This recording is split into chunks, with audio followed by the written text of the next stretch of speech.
Yun, what's up mga gaston? So sa araw na itong gagawin natin is magpapalit tayo ng pipe. So stock pipe ng curve lalagyan natin sa ating R150 Fi. So see you guys. 1, 2, 3, oy!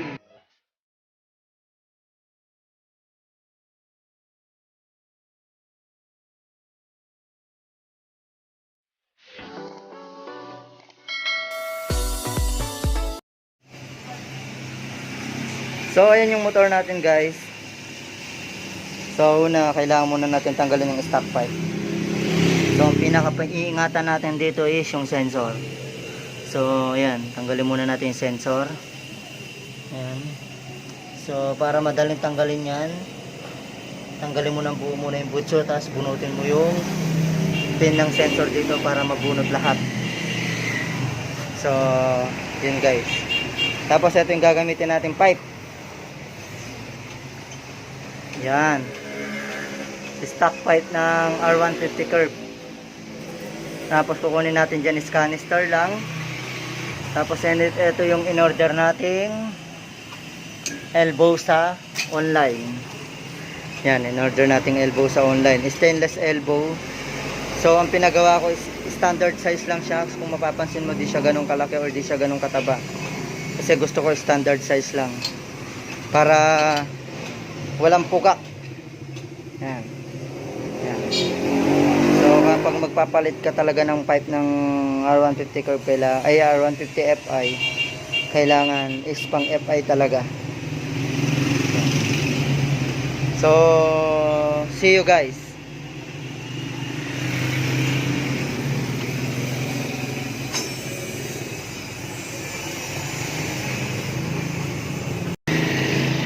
So yun guys, kakalasin na natin yung butso. What? What the fuck?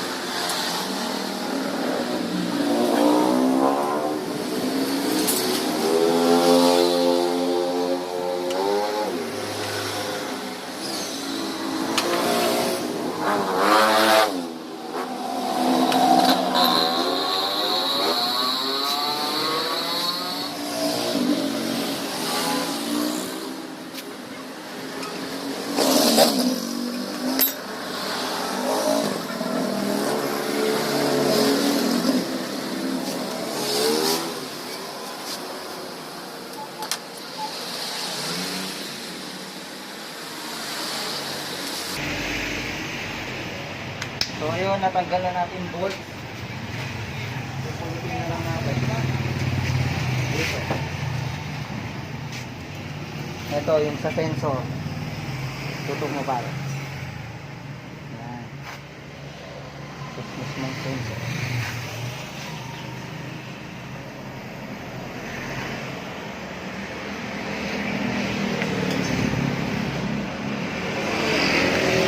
Nabunot na natin yung sensor.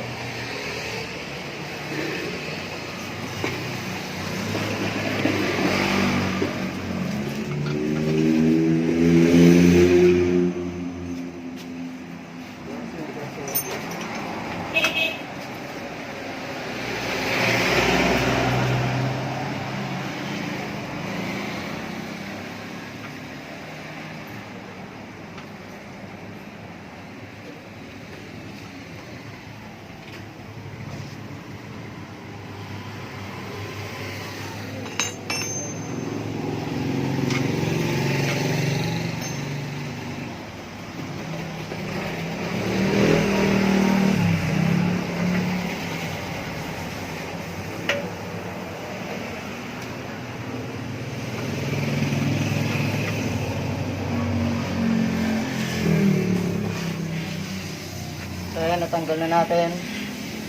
So ito yung sensor. Ayan.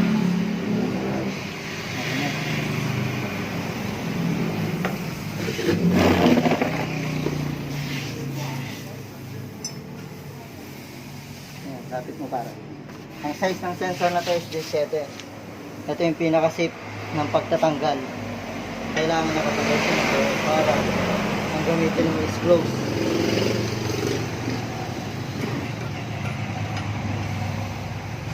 Dapat maingat ka sa pagtanggal nito kasi kapag nasira to, ang halaga nito is 2.5.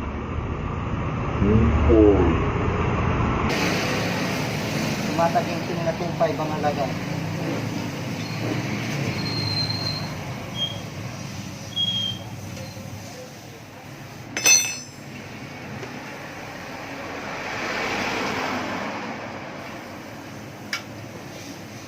Matanggal na natin yung sensor.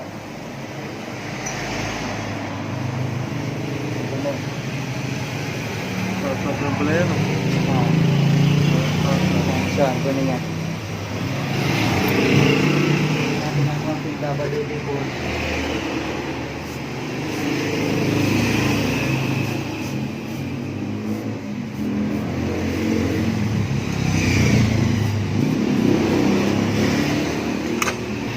So ayun guys, ito yung gagamitin natin elbow, stainless elbow. So in-order natin siya sa Manila. Pinasadya ko siya tapos ano lang sa standard size, so hindi siya ganun kalaki.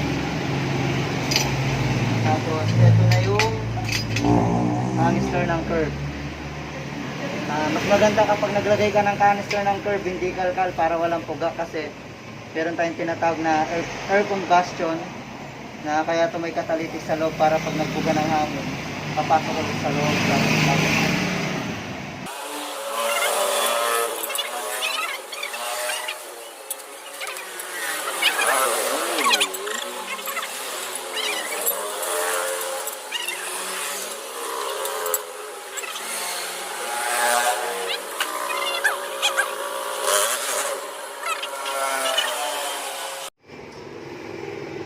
Yan na.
Wag. Wag.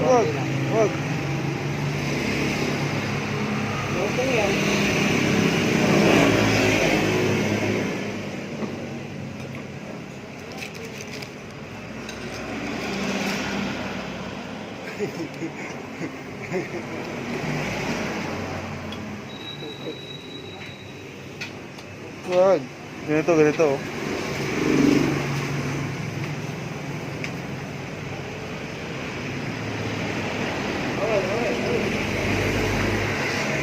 Parang medyo Tama yung oo. Ha? Okay. Bitin. Sakto lang. Sakto Kita lang. na natin. Wag.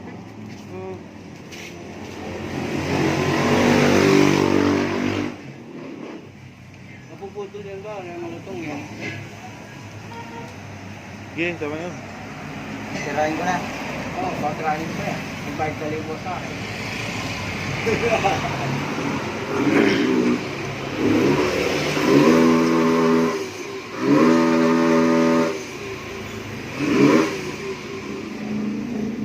Ito, mahaba, maganda.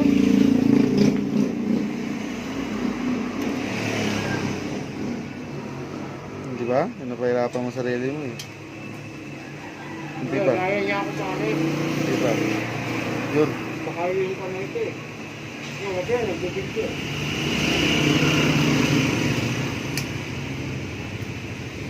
Konti na lang. Yun. Ayos na. Sa nabila na lang.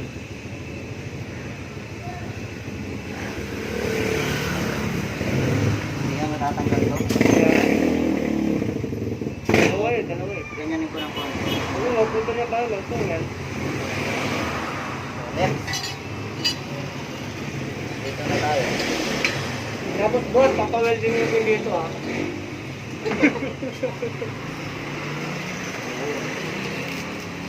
Kaya dati naputol yung men ko.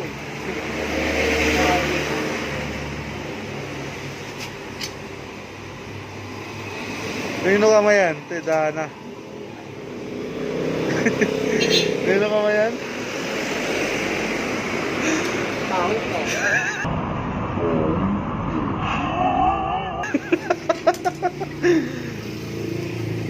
Ito po ang kamay na mekaniko. Wow. Eh? Kaya Yeah. kirami ko pala, kirami ko. Pwede tayo dyan. So yun guys, nalagay na natin yung mga spring. Pero pinagpawisan ako. Yun lang. Long nose, long nose. Ito natin ang konti. Naghanap po siya ng mahabang ilong.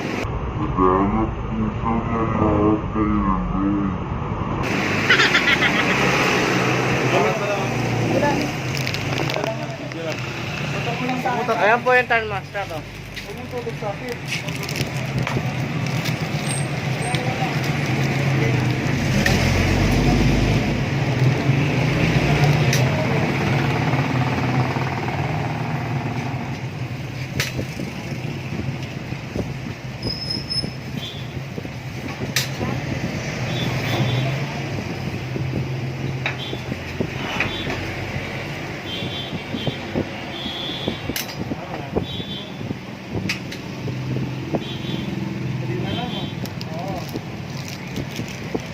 Pare, doon ka, upo ka doon. Meron dyan. Tutok mo sa akin. Nga, ang tutok ko. Wala, oh.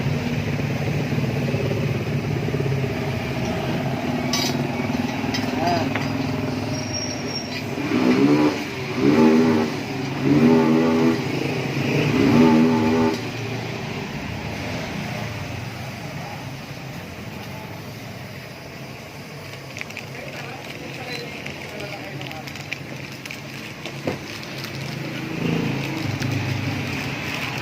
Okay guys, lalagyan na natin yung sensor. Ito yung sensor.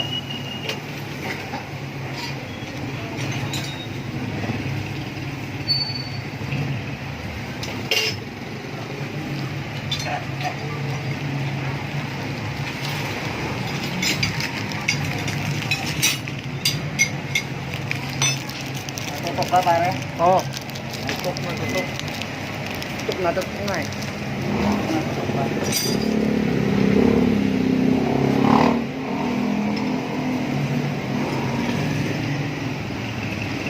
Ano pa pagawa tayo? Hindi.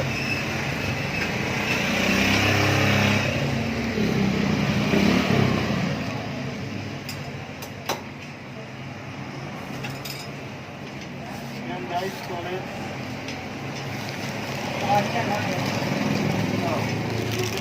Dito pare, dito mo itutok sa ginagawa ko. Bakit mo na agad?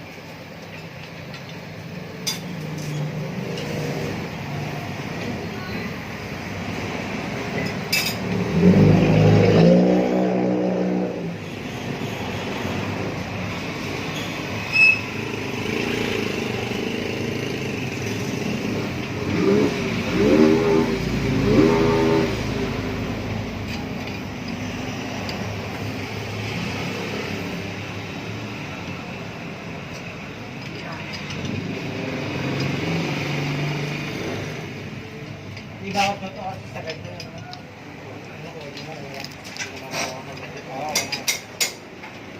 Po tayo. Kasi nangalay tayo. Yun. Tutok mo pare, pambansang kamay.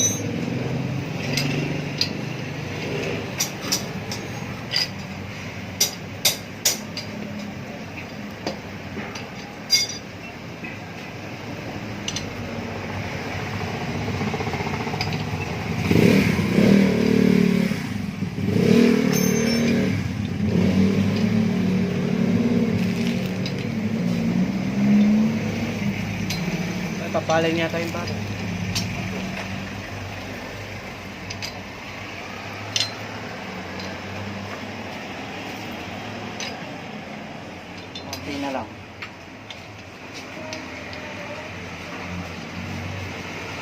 Meron? So ayun guys, nalagay na natin yung heat sensor sa ating bagong elbow ng pipe. Tapos ito yung stock canister ng Curve Bilog mo na lang, Pat. 2019 model. Ito. So ayan, sasalpak na natin siya mga boss.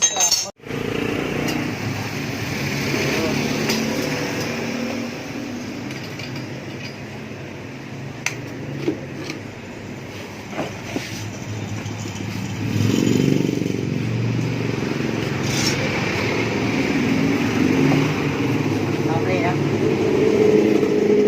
So yun, lalagay na natin to.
Minutes later.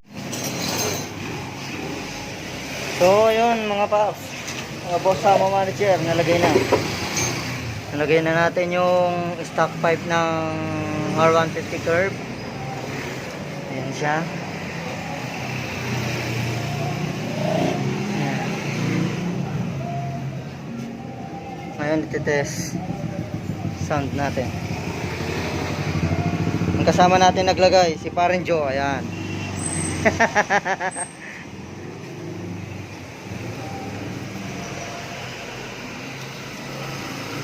Paganayin muna natin.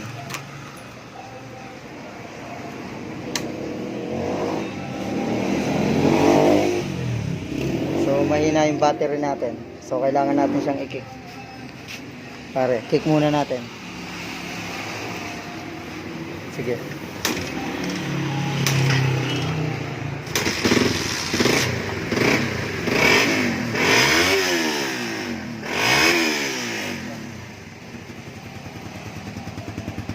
Walang pugak.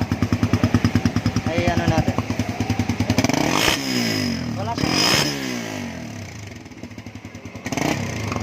Singaw, wala no. Wala no. So ayan na siya guys. Nalagay na natin. Yun. Sound check. Stainless elbow.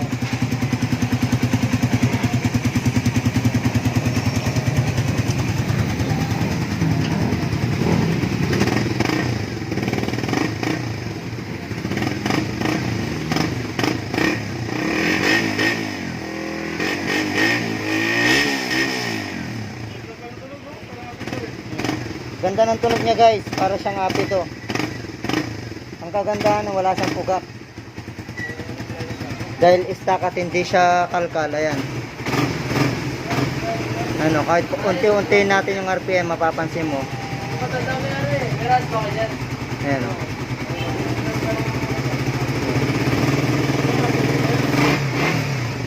So, ayun guys. See you in my next vlog. Sana supportahan niyo po yung channel ko. Yan po yung sound ng R150 curve na convert natin sa R150 Fi.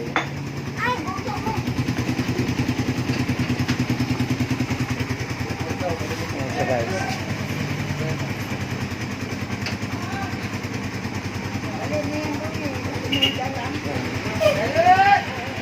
Kung pakikinggan mo yung tunog niya, ayan o.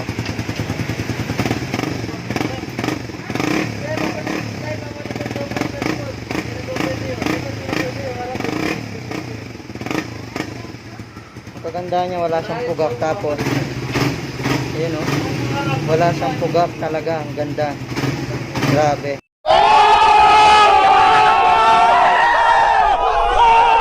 Satisfied tayo mga pumps, mga boss Samo manager. So ayun guys. Ngayon lalagay natin heat guard. Ayaw muna natin umandar.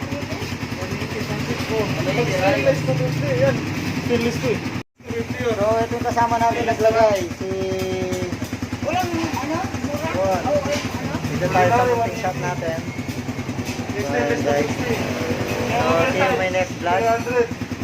Thank you for watching. Then sa susunod i-review natin about sa ano, kung bakit may pugak yung R150 Fi kapag nagpalit ka ng pipe, lalo na kapag open pipe or sealant pipe. So see you in my next vlog. God bless.